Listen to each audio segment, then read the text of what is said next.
nakatutok sa NCAA Season 94 dito lang sa SNA. Halftime na mga kapamilya at lamang ang Letran kontra sa Arellano sa score na 37-36.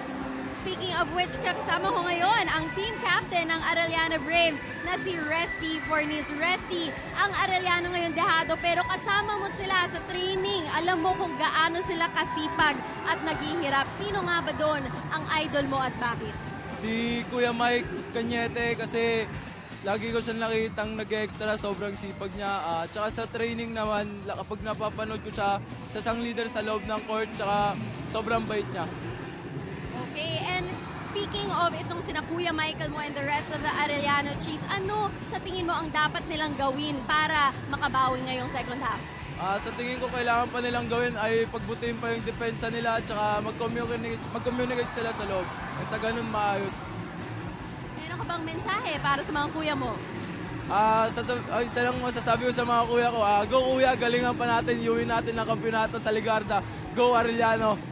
Ramdam na ramdam ang energy. Maraming salamat, Resty. And I'm sure na bigyan ng energy ang inyong mga kuya sa Arellano Chiefs sa mensaheng iyon. Now, going to the other side sa Letran Knights, meron akong update on the condition of Jeric Balanza. Huwag kayong mag-alala tungkol sa tuhod niya dahil it's just a contusion and they expect him to be back in the game later. So mga kapamilya, let us know kung sino ang team na kinakampihan nyo. Gamitin nyo ang hashtag na galing NCAA and hashtag NCAA Season 94. Aabangan namin ang iyong mga tweets at magbabalik tayo with more basketball action dito lang sa NCAA on SNA.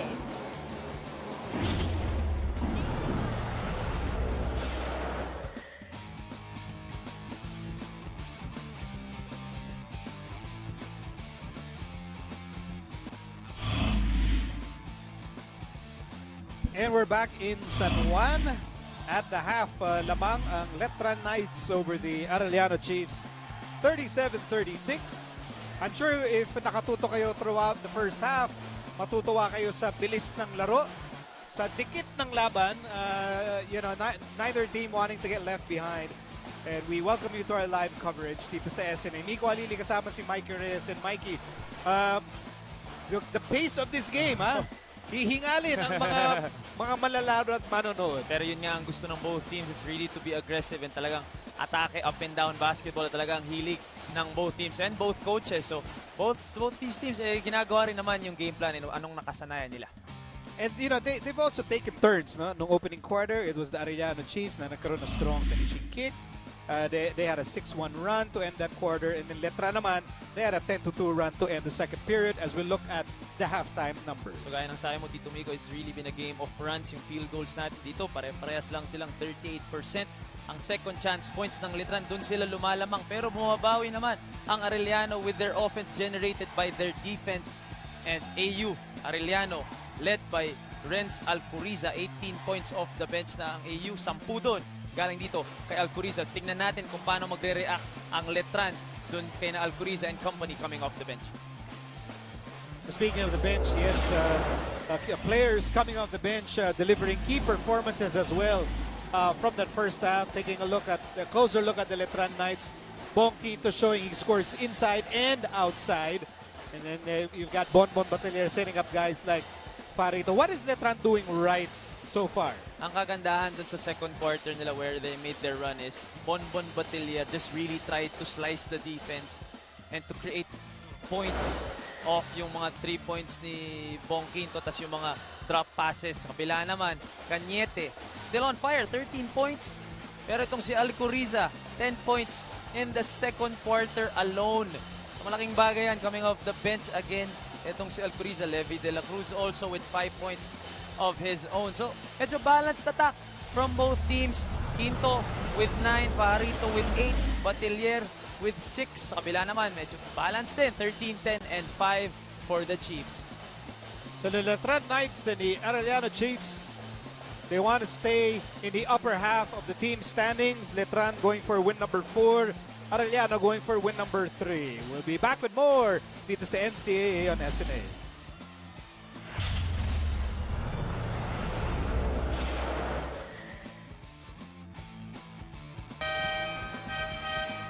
Okay, great Tuesday crowd inside the Phil Oil Flying V Center. We have to be entertained with what's going on in this game so far. Not only do we have a close game, ang bilis nung pace tong ating laro. Both teams love to go up and down the court. And the result is an entertaining game so far between two teams that are really in that in that position to be considered Final Four contenders. Tama ka doon, Miko. And I'm sure nag-enjoy din yung mga nanonood sa atin. Don't forget to tweet us. Hashtag galing NCAA, galing NCAA. Tweet Tito Miko, tweet me. And of course, si Siege. Sana mabasa natin lahat yan. Archie Concepcion with a miss. And then Calvo sends you the ball, Quinto, and he will not be denied. Quinto running the floor naman doon sa pagkakataon. And talagang ito si Bong Quinto, kahit anong bigay mo, kaya niyang kunin. Basta pupuntos at pupuntos itong si Bong Quinto. 11 points for the Letran big man. And it's now a 3-point lead for the Knights. Cañete. He has been excellent today, huh? And that, feeling ko na-challenge siya dito kay Bong Quinto. Because Cañete has only been averaging 7 points and Bong Quinto has been averaging double digits in their last few games. So talagang na-challenge itong si Cañete na makipagsabayan dito kay Bong. Meantime, Batilier overshoots. Larry Muyang is fouled. Right place, right time there for Larry Muyang. Kinapos yung tira doon. Bon Batilier, but Larry Muyang pinulot. As we look at this open layup, using the rim as protection, using again his body as protection. And on the other end, Michael Cañete, that familiar perimeter jumper from the big guy of Arellano. So, you look at the Letran front line, meron kang Bong Quinto. He's, rock solid. And then meron kang Larry Muyang, who is shooting 20 out of 26 from the field in this tournament. That is astonishing. Oh, grabe. Parang hindi ka panipaniwala. In 26 shots, 6 na mintis lang. So you know that he has really embraced his role. He is not trying to do more than what is asked of him. Pag tinrapasan siya, isushoot niya. Pag naka-rebound sa offensive, ipuputback niya. Hindi masyadong nagpipilit talaga ito si Larry Muyang. Cañete. Oh, good pass to Concepcion. Cañete returning the favor dito kay Archie Concepcion. Kanina yung perimeter jumper ni Cañete galing kay Concepcion. Ngayon naman, pinaliktad Concepcion for that layup. 1-point game for the Knights. Over 8 minutes remaining in the third quarter. Pajarito against Cañete. Shot clock down to 10. Outside Calvo. Quickly to Batilier for 3. Batilier 0 of 2 dito sa 3-point line dito sa ating third quarter, but ito muntik man-travel doon, nahanap pa, no look to Archie Concepcion for that finish. And back to live action, a miss by Calvo, but offensive rebound picked up by Batilier. They didn't guard him. They missed it. Alban with the rebound to De La Cruz. De La Cruz inside. Cañete from the corner. Both teams settling for jumpers here, especially Letran. They made a run because of their aggressiveness kanina as Archie Concepcion nadaanan ng trend doon. Ako nasaktan ako doon. Aray ko. Kasi parang aparador na may gulong itong si Bong Quinto eh. And Archie Concepcion, ano na rin to, batak na rin to ha. Iba rin talaga, iba lang talaga yung bigat nitong si Bong Quinto. Calvo to Batilier. Shot clock reads 8. Calvo against Concepcion to Pajarito. The ball ends up with Ongulo. The Chiefs down by 1 point in the early moments of the third quarter. Nice spin by Concepcion, just couldn't finish. Here comes Bong Quinto again. Ang tapak nito si Levi De La Cruz, sumundot pa kahit makapatapakan eh. Calvo gets away for 2. Nice move there for JB Calvo, splitting the defense and going all the way at 2.0. Ito napaparamdam na sa second half. 4 points for JB Calvo. And back to a 3-point lead for the Letran Knights. De La Cruz against Calvo. That's the matchup I've been waiting for. But De La Cruz gets away. Gili-gili shot, Levi De La Cruz over Bong Quinto. Di papayag to si Levi De La Cruz kay JP Calvo. Batelier drives. And that's what you want him to do, is really just attack the basket. He's not known for that outside shot. He shouldn't settle for those. And talking about attacking the basket, with the most splitting the defense, JP Calvo for that nifty finish. Kabila naman. Wala na, battle of the minions Oo. na to. Making you proud. Everybody step aside.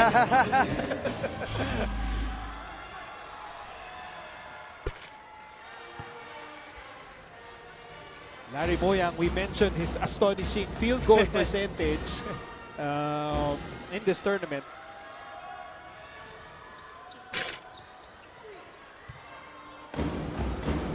So 2-point game para sa Letran Knights, looking for win number 4 in the tournament.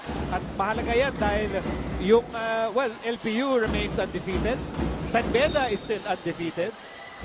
And syempre, if you're Letran, what's the best case scenario? You win this game, so you'll be confident heading into that first round showdown with the San Beda Red Lions on Friday. Oh, yun. Laki yun.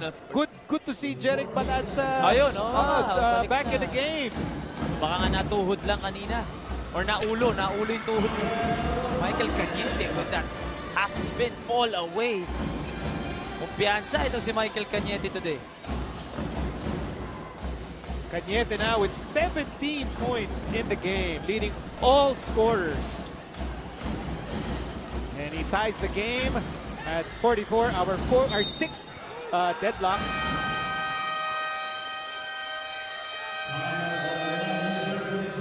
So we have a timeout here. We're tied at 44 with 5:48 remaining dito sa third quarter.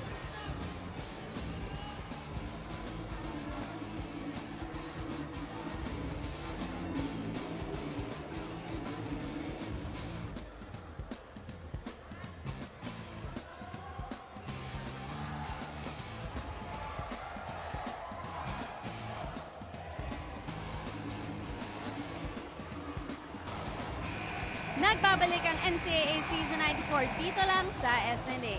Hindi espesyal na playlist o swerteng sapatos ang pregame ritual nitong si Ian Alban ng Arellano Chiefs, kundi ang pagdalaw sa kanyang namayapang ate na si Angelica. Si Angelica, 26 years old lamang noong pumanaw. Number 1 fan ni Ian at siya pang naglalaba ng jersey ng kanyang bunsong kapatid habang buhay pa siya. Sabi ni Ian nung namayapa ang kanyang ate na walan siya ng ganang maglaro and ang sama daw ng kanyang pinakita sa preseason. Akala nga ni Ian hindi na siya ila-line up ni Coach Jerry, ngunit kinausap siya ng coach niya at sinabihan bibigyan siya ng chance, i-dedicate niya na lang daw sa ate ang season na ito. Kaya kung titingnan nyo, Miko, ang braso ni Ian, naroon ang portrait tattoo ng ate niyang si Angelica, palatandaan kung para kinino siya lumalaban. Back to you. Of course, an excellent report there by Siege. And again, another timely reminder that we shouldn't be quick to judge players dahil hindi natin alam ang pinagdadaanan ng mga players. May kanya-kanyang mga mga challenges sa buhay, like Ian Alban losing a loved one, and now that's his motivation to succeed in his basketball career as Cañete knocks down the turnaround. Of course, it'll always be more than basketball for these players. And I've witnessed that. And so on social media, active yan si Ian Alban, actually, Tito Migo. At pinopost niya na yun talaga ang pre-game ritual niya. At nag-iiba-iba ng suot. So talagang totoo na dumadalaw siya sa kanyang ate and really loves his ate. And of course, he misses her. Ala Isaiah Thomas ang naging kwento. Pero to si Larry Moyang, dumagdag pa doon sa napakataas na nga niyang field goal percentage dito sa season 94. Marian Ursua is hoping to watch Letran beat Arellano today. Si Joshua Potter naman, Letranista dito, also hoping to witness a Letran victory as Balanza knocks down the 3. He's okay. Okay, mukhang okay naman yung tuhod niya. Jeric Balanza, an important piece dito sa Letran Knights. Happy to see him back on the floor. By the way, the lead is back with Letran 49-48 with under 5 minutes remaining in the third quarter. The foul is against Ambohon. So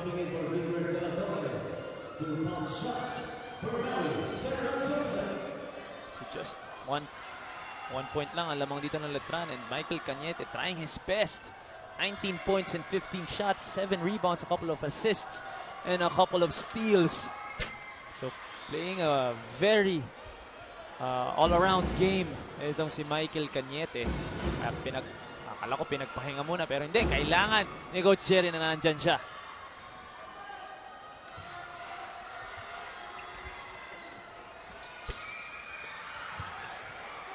Monquito quickly to Calvo against De La Cruz. To Quinto. What a move! But just couldn't get the roll. Meantime, Alcoriza misses. Almost, but not quite. There's a loose ball foul on that wild play. Sorry, miss there for Renz Alcoriza, who has played well dito since the second quarter. Larry Muyang misses that putback slam, pero presence of mind para dito kay Levi De La Cruz, shoveling it over to Renz Alcoriza. Kaya lang na-shoot dun. And may loose ball foul pa against Serra Josep. So bola babalik sa paring ng Letran. Here's Quinto. Lots of time to shoot. Calvo on the right side. Letran on top by 1. Shot clock down to 8. Calvo sets up Muyang. Muyang will score. Hindi nagmimitis talaga ito si Larry Muyang. He just knows his role. Yung patience niya sa ilalim. Knows how to operate even down low. Kaya ganun kataas ang tiwala ni Coach Jeff dito kay Larry Muyang. What about Michael Cañete? He is so confident in this game. 21 points for Michael Cañete. He is just a man on a mission here, trying to give Arellano their 3rd win. Balanza for 3. Muyang with a rebound. One of the few misses he has in the tournament. Pero may 8 rebounds na si Larry Muyang in this game.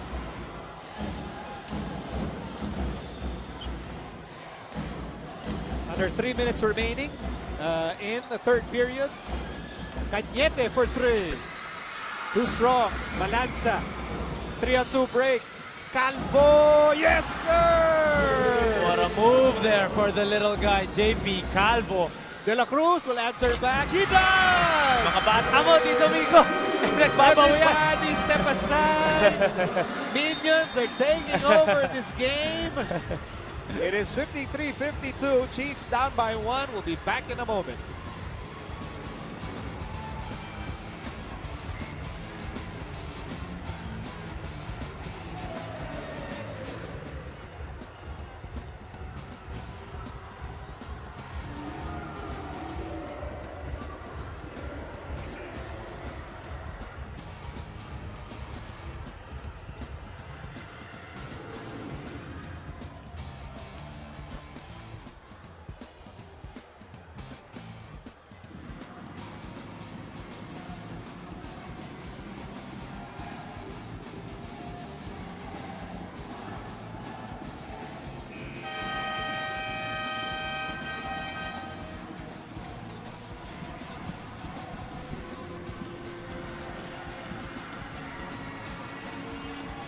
It is the battle of point guards here in the 3rd quarter. JP Calvo with a nice drive, and then Levi De La Cruz says, "Eh, bato papaiwan. Ako din.